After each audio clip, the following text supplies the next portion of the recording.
अभी अपन पढ़ेंगे moving coil galvanometer. ये नीट, जेई मेन और जेई एडवांस तीनों परीक्षा के लिए बहुत इंपॉर्टेंट है। और मैंने आपको बोला था कि घर पे इसका स्ट्रक्चर देख के आना 3D में, या तो मुझे यहाँ पे बोर्ड पे आपको दिखाना पड़ेगा। अगर आप देख के आए हो तो बहुत बढ़िया बात है। मैं उसकी कार्यविधि एक्सप्लेन कर देता हूं। सबसे पहले मैं एक एंशियंट मॉडल एक्सप्लेन करूंगा जो बनाने की कोशिश की होगी हमने, और फिर उसमें क्या क्या कमियां या फिर क्या क्या प्रॉब्लम्स आई वो सब हम देखेंगे। तो टॉपिक का नाम है moving coil galvanometer. Moving coil galvanometer, Melbourne cricket ground जैसा फुल फॉर्म है इसका, एमसीजी। ठीक है, मूविंग कॉइल गैल्वेनोमीटर ये टॉपिक है। तो पिछले चैप्टर करंट इलेक्ट्रिसिटी में अपन देखा था कि गैल्वेनोमीटर को कैसे परिवर्तित करते हैं, किसमें, एक अमीटर में, या फिर गैल्वेनोमीटर को किस तरीके से चेंज करते हैं एक वोल्ट मीटर में। आज अपन पढ़ना चाहते हैं कि ये कैसे फंक्शन करता है, और चैप्टर जहां से ये लिंक्ड है वो है magnetic effect of current. Magnetic effect of current, obviously ये चैप्टर चल रहा है अपना। और अभी अभी अपन ने देखा है कि किसी भी करंट कैरिंग कंडक्टर में या लूप में अगर आप करंट फ्लो करो तो उसके ऊपर लगता है एक टॉर्क, और टॉर्क इस प्रकार से लगता है कि उस लूप को अपनी तरफ अलाइन करने की वो कोशिश करता है। इसी बात का फायदा उठा के हम एक डिवाइस बनाएंगे। तो डिवाइस का स्ट्रक्चर कुछ ऐसा है, एग्जैक्टली ऐसा नहीं है, इसको मॉडिफाई करूंगा मैं। तो सबसे पहले बताऊंगा कि ऐसे स्ट्रक्चर में क्या क्या चैलेंजेस आ सकते हैं। कोई भी चीज मेजर करने के लिए वो चीज जिसकी वजह से हम उस दूसरी चीज को मेजर कर रहे हैं, जिस चीज को मेजर किया जा रहा है वो चीज उस चीज से प्रभावित होनी चाहिए जिससे मेजर किया जा रहा है। जैसे टाइम, टाइम किससे प्रभावित होता है, सूर्य के मोशन से। सूरज अलग अलग जगह पर अलग अलग दिन के अलग अलग समय है, तो हम अपने टाइम को एडजस्ट कर सकते हैं। और एक्चुअली सेलेस्टियल से ही किया हुआ है। अरे किया हुआ है कि नहीं, एक रोटेशन को 24 आवर्स कह रहे हैं, एक रेवोल्यूशन को 365 डेज में कन्वर्ट किया हुआ है। मेजरमेंट इसी चीज का नाम है। सबसे पहली बात कि जिस चीज से जो चीज मेजर कर रहे हैं, तो जिस चीज से वो चीज मेजर हो रही है वो सेंसिटिव होनी चाहिए, यानी परिवर्तन शो करना चाहिए। तो अपन क्या कर रहे हैं, एक अरेंजमेंट ले रहे हैं। हम एक मैग्नेट ले रहे हैं नॉर्थ और साउथ। ये जनरल हॉर्सशू मैग्नेट है, जैसा एक मैग्नेट होता है ऐसा एक मैग्नेट है, इसका नॉर्थ पोल और साउथ पोल। इसके बीच में ना कोई कॉइल है, इसके बीच में कोई कॉइल है जिसमें बहुत सारे टर्न्स है। अब मैं सारे टर्न्स नहीं दिखा रहा हूं, इसके बीच में कोई कॉइल है। अब हमको पता है कि अगर आप इसके अंदर एक करंट फ्लो कर देंगे तो ये कॉइल खुद बन जाएगा एक मैग्नेट। अरे हाँ कि नहीं, अगर आप इसके अंदर एक करंट फ्लो कर देंगे तो ये कॉइल खुद बन जाएगा एक मैग्नेट। इन तारों को किसी बैटरी से कनेक्ट करके आप इसमें क्या करो, कॉइल में क्या फ्लो कर दो, करंट फ्लो कर दो, तो ये कॉइल क्या बन जाएगा, मैग्नेट। तो बन जाएगा कि नहीं मैग्नेट। इस मैग्नेट को मैं दिखाना चाहूं तो इसका नॉर्थ पोल जो है वो ऐसे है। अरे हाँ कि नहीं, अभी भी पड़ा है ना, इसका एम ऐसे है। जिस तरफ इसका एम होता है, कैसे करंट जा रहा है इसके अंदर, ऐसा ऐसा करंट घूम के जा रहा है, ऐसा करंट घूम घूम के जा रहा है। मैं दूसरे कलर से शो कर देता हूं, मेरी बात समझे। उस कॉइल में ऐसा करंट, तो ये एक मैग्नेट है जिसका नॉर्थ पोल, जिसका एम ऊपर की तरफ पॉइंट कर रहा है, यानी नॉर्थ पोल इसका ऊपर की तरफ पॉइंट कर रहा है। ये नॉर्थ है, ये साउथ है। इस मैग्नेट का जो हमने यहां पे रख रखा है, बीच में ये है, उसका नॉर्थ इधर है साउथ इधर है, यानी एक मैग्नेटिक फील्ड इस तरीके से बन रही है, आई कैप में बन रही है कि नहीं बन रही। यानी इस मैग्नेट को ये मैग्नेटिक फील्ड ऐसे टर्न करने की कोशिश करेगी। इसका मैं एन अगर यहां पे शो करूं तो इस बार मैग्नेट को, ये बार मैग्नेट के इक्विवेलेंट है। रियल चीज क्या है, ये लूप। इसको एक बार मैग्नेट के इक्विवेलेंट दिखा सकते हैं, ऐसा सब प्रूव किया हुआ है अपन ने बहुत डिटेल में। अगर ये बार मैग्नेट के इक्विवेलेंट है तो एक बार मैग्नेट है जिसका नॉर्थ उधर है साउथ इधर है, और इस तरफ मैग्नेटिक फील्ड है, और इस तरफ मैग्नेटिक फील्ड है, इस तरफ मैग्नेटिक फील्ड है। तो बताओ ये किधर रोटेट टर्न करने की कोशिश करेगा, इस तरफ टर्न करने की कोशिश करेगा। ये थोड़ी देर बाद में कॉइल ऐसे हो जाएगी इस टाइप से, और इसका जो जो पोल है वो इस तरीके से अलाइन होने की कोशिश करेगा, हाँ या ना। अब हमने मिस्ट्री सॉर्ट आउट कर ली, हमने इसमें करंट भेजा, ये मैग्नेट बन गई। हम ज्यादा करंट भेजेंगे तो ये ज्यादा पावरफुल मैग्नेट बनेगी कि नहीं बनेगी, ज्यादा पावरफुल मैग्नेट बनेगी। तो ज्यादा करंट से ज्यादा बड़ा इसका क्या होगा, एम, और ज्यादा एम की वजह से इसके ऊपर क्या प्रोड्यूस होगा, ज्यादा torque, M B sine theta वाला। यानी ये ज्यादा घूमने की कोशिश करेगा, यानी करंट ज्यादा, हमें करंट ही मेजर करना है, तो इसका घुमाव भी ज्यादा। और यहां पर अपन कनेक्ट कर देते हैं एक पॉइंटर इसी के साथ, जिस तरफ एन बना रखा है इसी के कोरस्पॉन्डिंग एक सुआ कनेक्ट कर देते हैं पॉइंटर, जो एंगल मेजर करेगा। बस हो गया अपना काम। यही चीज करनी थी कि ज्यादा करंट फ्लो करेंगे तो ये ज्यादा घूमना चाहिए। लेकिन इस व्यवस्था में एक समस्या है, और वो बहुत बड़ी समस्या है। उसको ध्यान से सुनना, ध्यान से समझना, ठीक है? देखो मेरी बात सुनो। सबसे पहली समस्या, हमें खुद डिजाइन करना है ये दुनिया के लिए। आप साइंटिस्ट बन चुके हो अभी। सबसे पहली समस्या ये है कि मान लो हमने इसका 5 एम्पियर करंट फ्लो किया, तो ये 5 एम्पियर, एक रीडिंग 5 एम्पियर देना चाहिए। हाँ या ना? 5 एम्पियर की एक रीडिंग हमको देना चाहिए। तो ये तो भाई अनस्टॉपेबल, जितना करंट फ्लो करेंगे बढ़ता ही जाएगा, बढ़ता ही जाएगा। करंट के साथ तो बढ़ेगा ही बढ़ेगा ये। लेकिन इसको वापस लाने की हमारे पास कोई व्यवस्था अभी तक अपन ने नहीं की है। सुबह वापस भी तो आना चाहिए।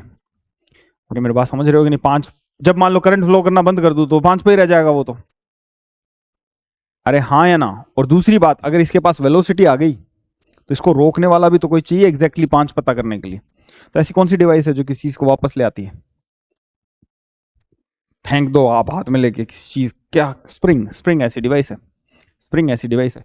तो ऐसा स्प्रिंग होता है। ऐसा स्प्रिंग जो होता है वो लीनियर चीजों के लिए यूजफुल होता है।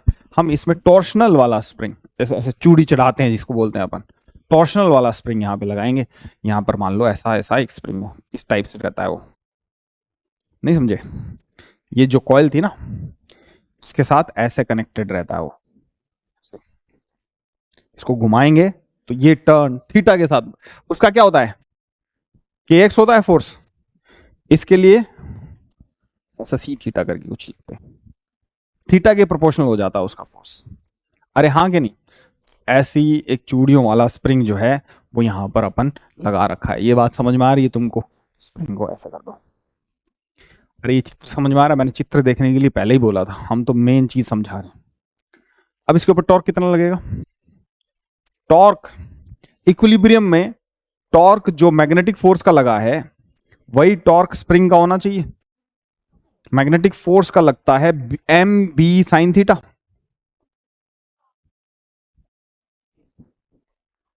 और ये होगा सी। देखो ये थीटा और ये थीटा जो यहां लिखूं वो अलग अलग हो सकते हैं। मैं कुछ पहले थीटा वगैरह डिफाइन कर देता हूं। देखो ऐसे इधर क्या था, इसका एम था शुरू में, और बाद में इसका एम हो गया इधर। अरे हाँ कि नहीं? और ये कितना एंगल घूम गई? थीटा। इसको मैं थीटा कह देता हूं। इस चीज को मैं कह देता हूं, इस एंगल को 90 माइनस थीटा वाले को फाई। ये फाई भी मेरे को चाहिएगा, क्योंकि एम बी साइन थीटा में जो थीटा होता है वो किस किस के बीच में होता है? मैग्नेटिक फील्ड और एम के बीच में। एम इसका जब ये टिल्ट हो जाएगा तो एम इसका इधर हो जाएगा। अरे समझ में आ रहा है कि दोबारा बनाऊं ये सारा चित्र? मैं इरेज कर देता हूं इसको। अब आप शुरू से रिकॉल करो कि ये टिल्ट हो गए। अरे यार वो मैग्नेट भी बनानी पड़ेगी, अगले पेज पे मैं दोबारा बना लेता हूं।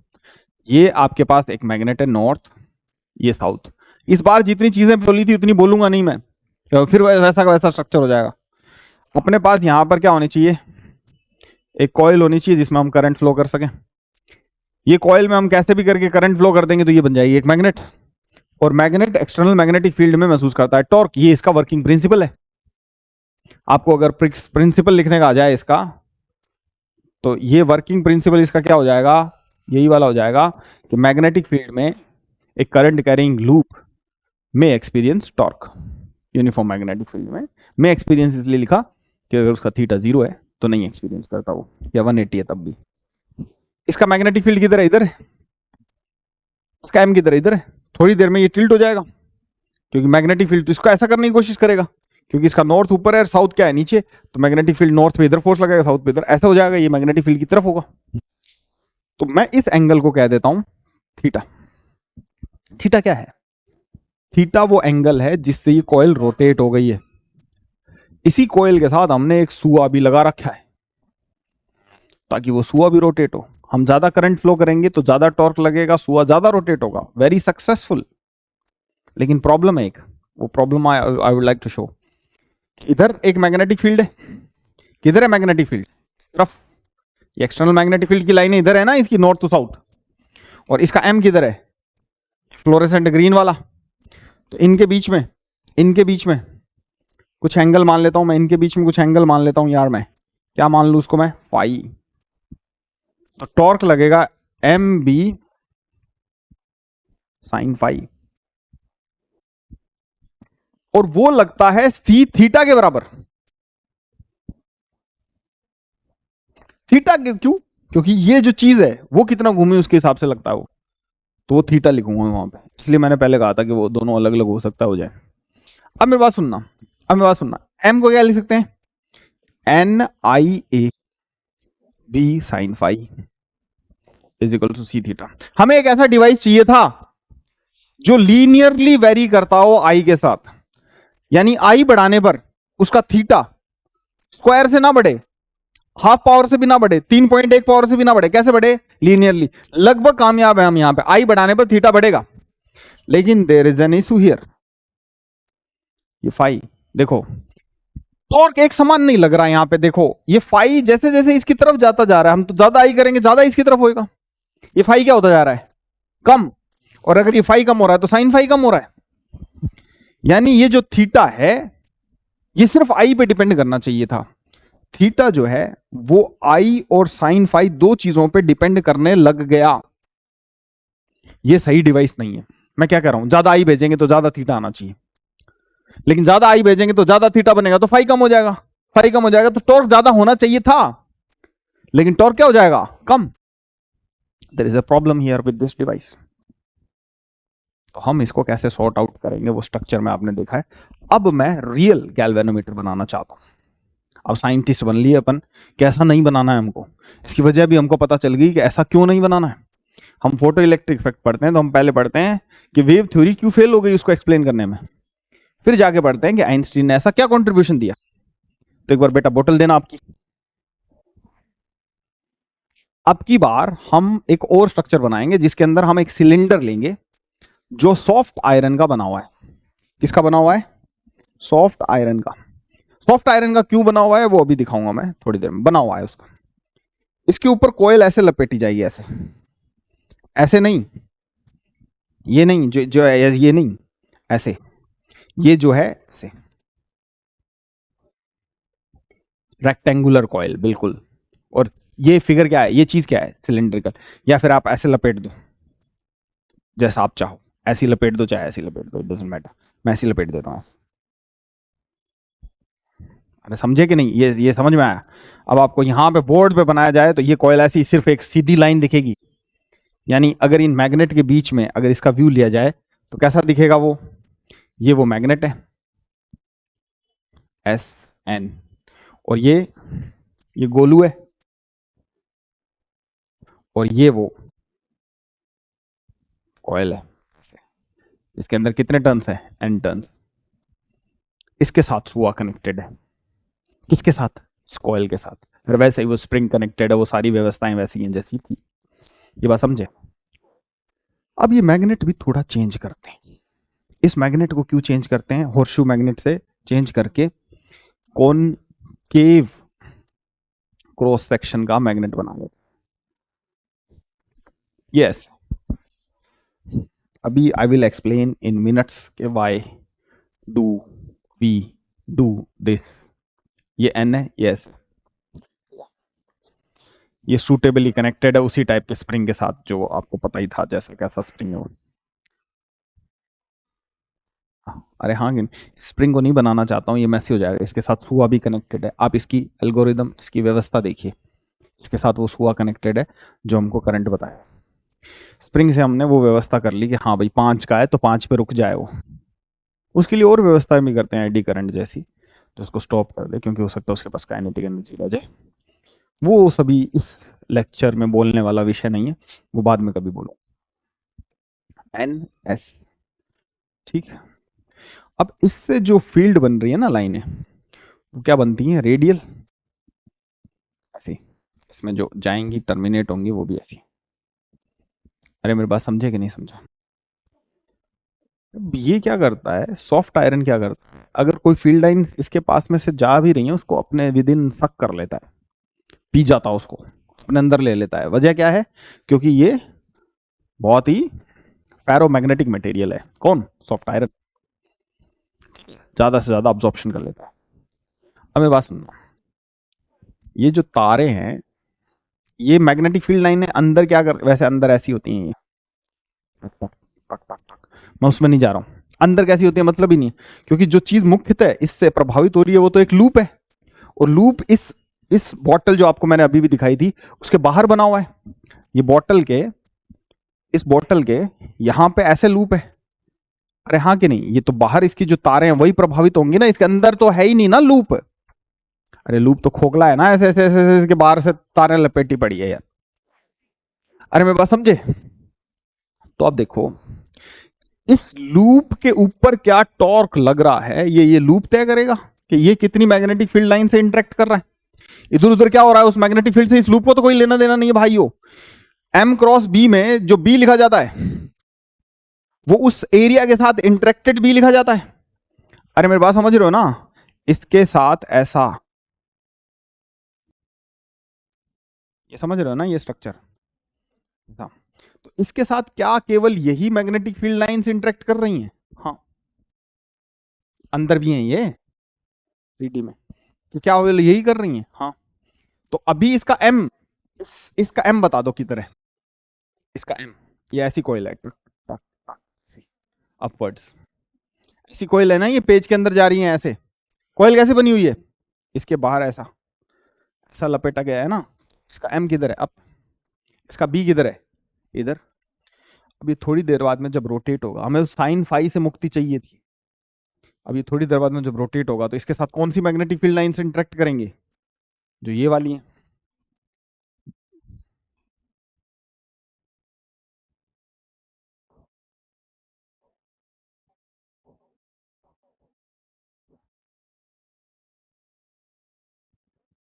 इसके साथ कौन सी मैग्नेटिक फील्ड लाइनें इंटरेक्ट करेंगी? जो ये वाली है। ये ऐसा, ये सिलेंडर का क्रॉस सेक्शन है, और ये वो आगे हैं, ठीक है।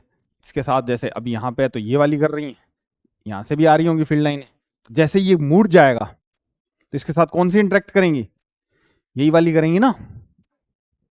अरे समझ पा रहे हो कि नहीं समझ पा रहे हो? ये ऐसा सिलेंडर है, ये ऐसा था, ऐसे था, ऐसे था, इसके साथ ये वाली मैग्नेटिक फील्ड लाइनें इंटरेक्ट कर रही हैं। ये जब ऐसे रोटेट हो जाएगा सिलेंडर तो ये कैसी हो जाएंगी, ये ऐसी हो जाएंगी, ऐसी। तो इनके साथ ये, इसका एम इधर चला जाएगा, इसके साथ मैग्नेटिक फील्ड की कौन सी लाइनें इंटरेक्ट करेंगी?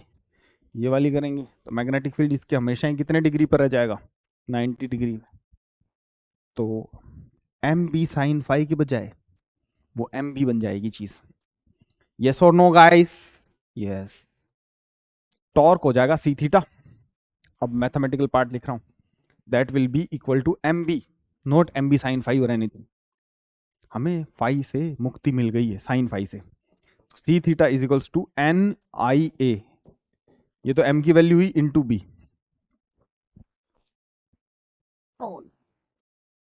तो theta is equals to N I A B by में सी। और थीटा बाय आई को बच्चों बोलते हैं करंट सेंसिटिविटी, कितने कम करंट पे कितना ज्यादा थीटा आता है उसको अपन कुछ करंट सेंसिटिविटी से शो करते हैं, N I N A B by C. C क्या चीज है? टॉर्शनल स्प्रिंग कांस्टेंट है, N A B by C. अब ध्यान रखिए, नंबर ऑफ टर्न्स आप अगर बढ़ाते हैं तो आप current sensitivity of A galvanometer बढ़ा देते हैं, इस बात को याद रखिएगा। इसमें से क्वेश्चन है ना, एक ऑब्जेक्टिव एग्जामिनेशन में कुछ है कि आ सकते हैं कि हम वो पुराना ट्रेडिशनल हॉर्सशू मैग्नेट क्यों नहीं यूज करते? क्यों नहीं करते? क्योंकि लीनियर रिलेशन नहीं रख पाता वो। असर्जन का रीजन क्या होगा? क्योंकि लीनियर रिलेशन नहीं रख पा रहा, क्योंकि टॉर्क भी कम हो रहा है घूमने के साथ। अरे ज्यादा करंट भेजो तो टॉर्क कम कैसे हो सकता है भाई? अरे मेरे बात समझ रहे हो? बढ़ना ही चाहिए, वो लीनियर रिलेशन होना चाहिए था, उसकी एस्टेब्लिशमेंट नहीं हो पा रही थी, इसलिए हम रखते हैं। हम ऐसी व्यवस्था करना चाहते हैं जिसमें मैग्नेटिक फील्ड हमेशा ही किसके परपेंडिकुलर। मनुष्य कुछ भी कर देता है यार, मनुष्य अपनी चुनौतियों को चुनौती समझ के रुकता नहीं।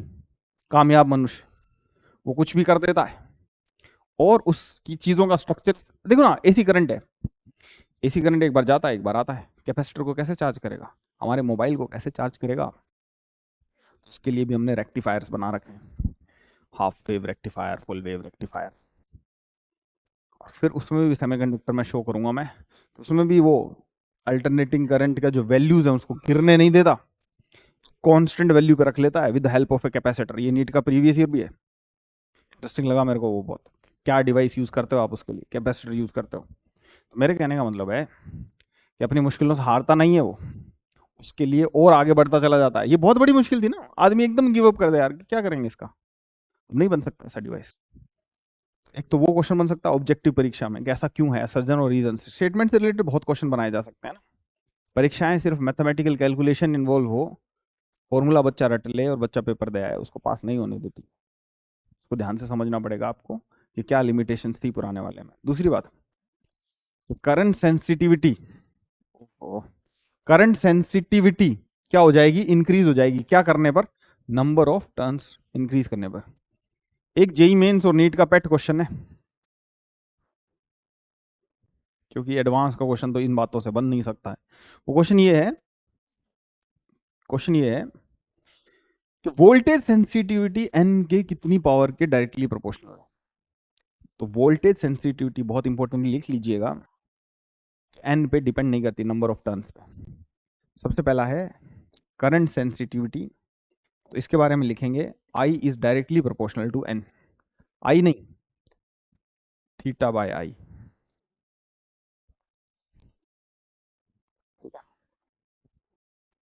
थीटा बाय आई को मैं कुछ कैपा लेटर से लिख देता हूं। What is kappa? Kappa is kappa I से लिख देता हूं, करंट सेंसिटिविटी ऑफ, मतलब kappa is current sensitivity.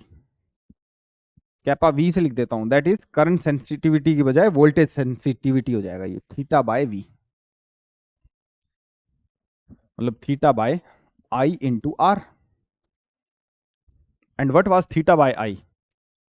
That was N A B by C, R is R. What is theta by I? Theta by I यहां से लिखा था ना, तो आप यहां पे वोल्टेज सेंसिटिविटी, ये वोल्टेज सेंसिटिविटी हो जाएगा। ये एन की कितनी पावर के प्रोपोर्शनल है? जनरल बच्चे का आंसर है 1। ये आंसर रॉन्ग है। क्यों है रॉन्ग? क्योंकि आर जो है, आर उस कॉइल का रेजिस्टेंस होता है, जितने ज्यादा नंबर ऑफ टर्न्स करोगे उसकी एक पावर के प्रोपोर्शनल वो भी होता जाएगा, लेंथ की एक पावर के प्रोपोर्शनल होता है। रो एल बाय ए होता है रेजिस्टेंस।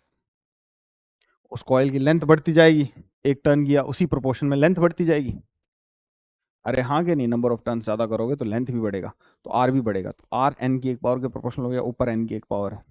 तो वोल्टेज सेंसिटिविटी जो होती है वो इंडिपेंडेंट होती है एन के। ये बहुत महत्वपूर्ण क्वेश्चन के तौर पर लिख लीजिएगा आप, कि वोल्टेज सेंसिटिविटी जो होती है, वी जो होता है वो इंडिपेंडेंट होता है। वी जो है वो एन से इंडिपेंडेंट होता है, वेरी इंपॉर्टेंट। ठीक है, डन।